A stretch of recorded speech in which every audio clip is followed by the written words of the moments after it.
Ya, itu tadi Komika Panji telah selesai melaksanakan pemeriksaan dalam bentuk klarifikasi di Polda Metro Jaya. Lantas apakah pasal-pasal yang dilaporkan ini sesuai dengan syarat ataupun dengan mens rea dari materi stand up komedi tersebut? Kami akan hadirkan perbincangannya bersama sejumlah narasumber yang saat ini sudah hadir bersama kami. Langsung saja kami ingin menyapa di sebelah saya sudah ada Komjen Pol Purnawirawan Ugro Seno yang merupakan Wakapolri periode 2013-2014. Assalamualaikum, selamat malam Pak Ugro. Selamat Terima malam kasih ini. sudah hadir bersama kami. Sehat? Sehat alhamdulillah ya. Alhamdulillah. Tentunya kami juga ingin menyapa narasumber yang sudah terhubung bersama kami. Sudah ada Prof. Eva Ahjani Zulfa yang merupakan guru besar Fakultas Hukum dari Universitas Indonesia. Selamat malam. Assalamualaikum Prof.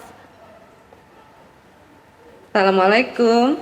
Ya, terima kasih. Assalamualaikum Pak Ugro Seno. Selamat malam Prof.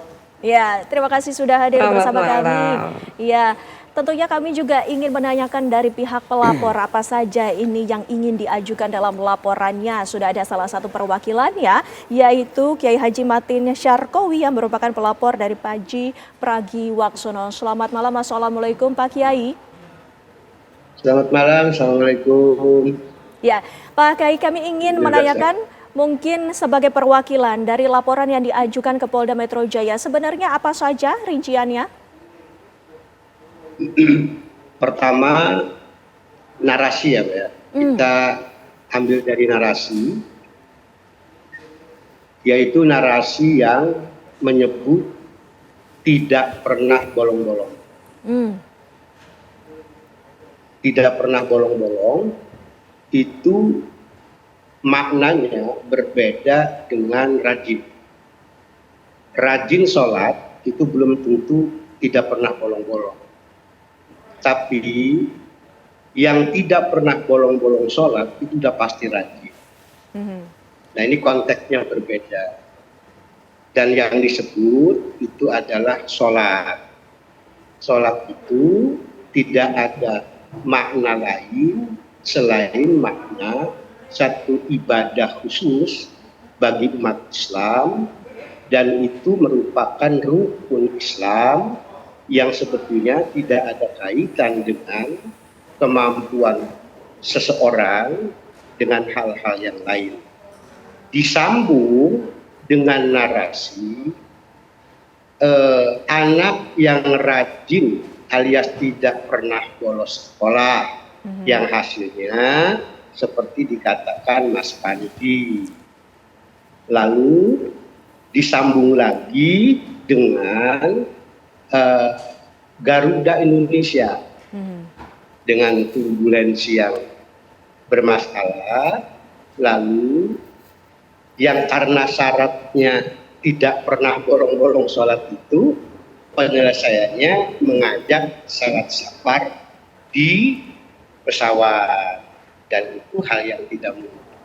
Sehingga kami merasa tersinggung dan keberatan tentang penggunaan diksi sholat dengan rangkaian narasi tidak pernah bolong-bolong dianalogikan dengan anak yang rajin sekolah, lalu hasilnya ya tetap apa yang disampaikan oleh Mas Panji itu, dan dibuktikan bahwa ketidakprofesionalnya sampai-sampai ketika pesawat mengalami gangguan juga salat safar, dan itu artinya hal yang tidak mungkin.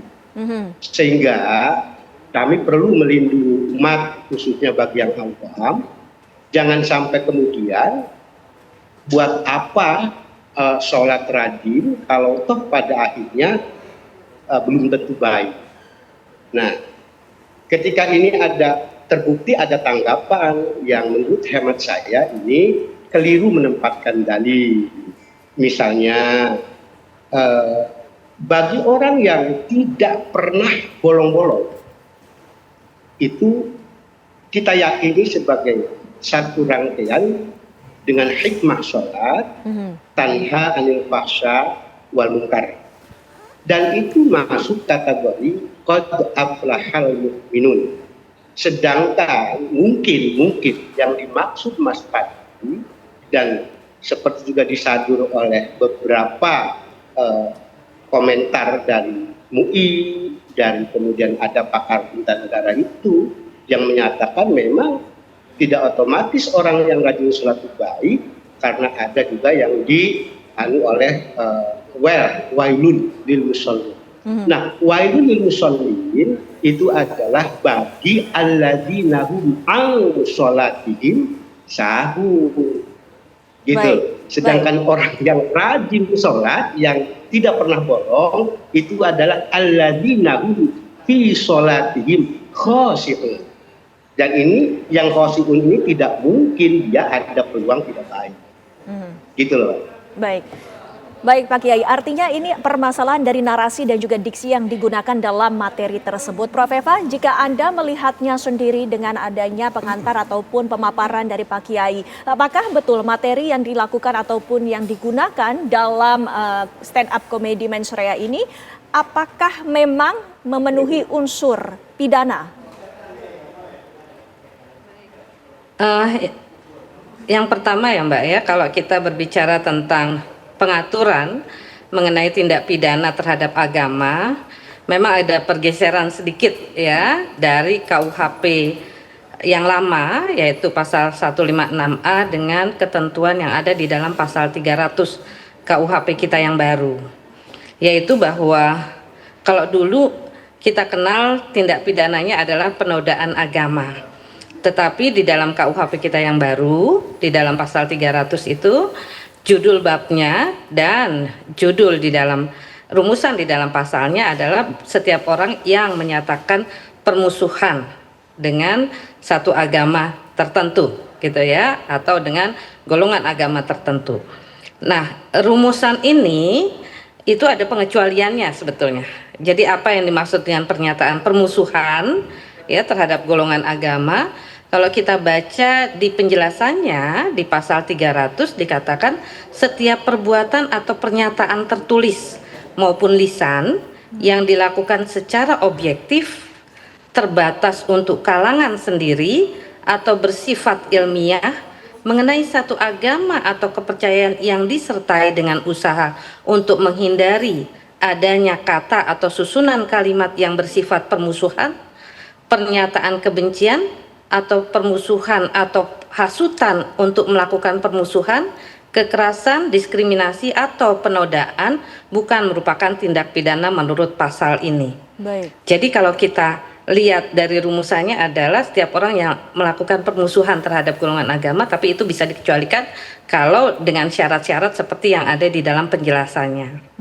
Nah, dalam kasus Panji ini menjadi menarik gitu ya, karena memang pertanyaannya adalah apakah kemudian yang disampaikan adalah satu pernyataan yang bersifat permusuhan terhadap agama tertentu atau golongan agama tertentu.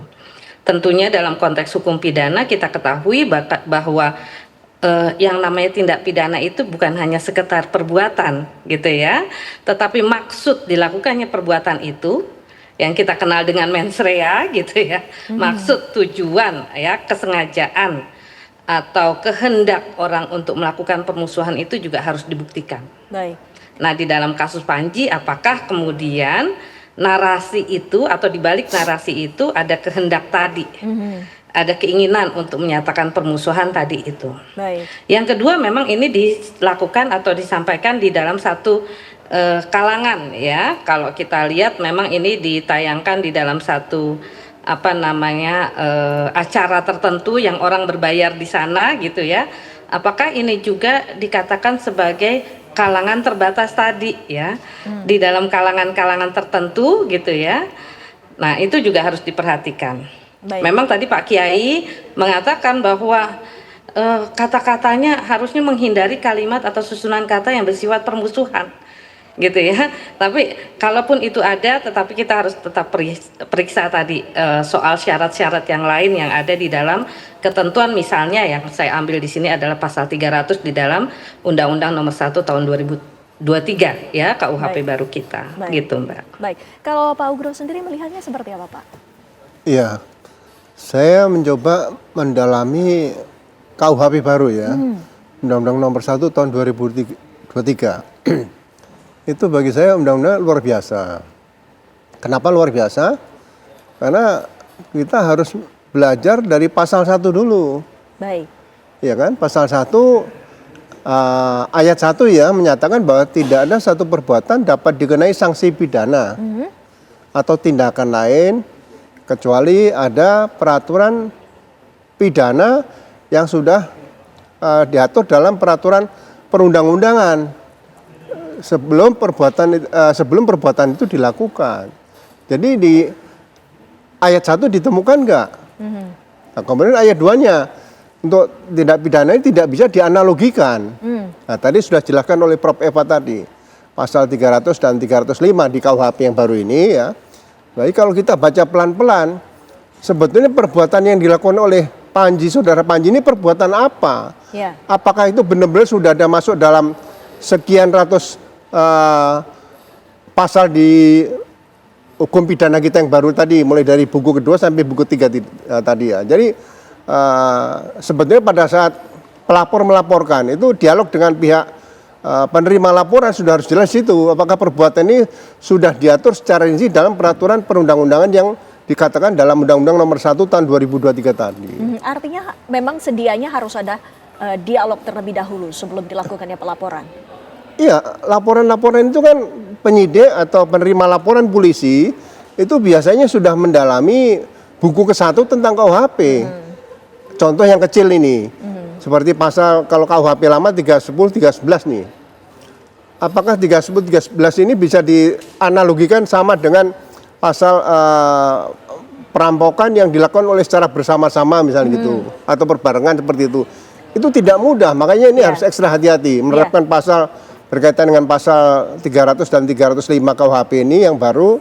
Bagi saya unsurnya kalau tidak ditemukan ya bagi saya jangan terlalu buru-buru dijadikan pidana seperti itu. Baik. Pak Kiai sendiri dengan adanya pelaporan ini sebenarnya apa alasan utamanya Pak Kiai? Ya karena di situ gini Mbak ya, ini ibadah khusus sekali lagi ya, sholat itu tidak dimaknai. Lalu ini dapat terbangun opini di masyarakat itu tertujunya pada sholat dengan perbuatan manusia, orang yang kemudian katakanlah itu sebuah pelanggaran hukum, katakan korupsi misalnya. Lalu iya juga ya, orang yang rajin sholat juga ternyata bisa korupsi. Lalu buat apalah artinya rajin sholat kalau kemudian toh pada akhirnya melakukan pelanggaran semacam itu.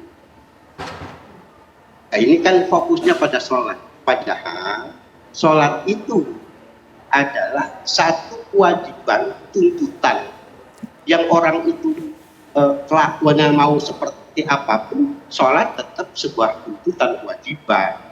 Itu loh. Baik.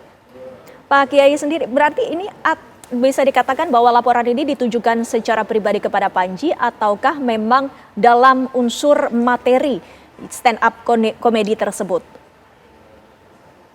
Iya, jadi narasinya itu yang kita agak keberatan gitu, tersinggung lah. Seolah-olah semua kesalahan nanti ya apalah artinya sholat kalau toh kemudian masih seperti itu.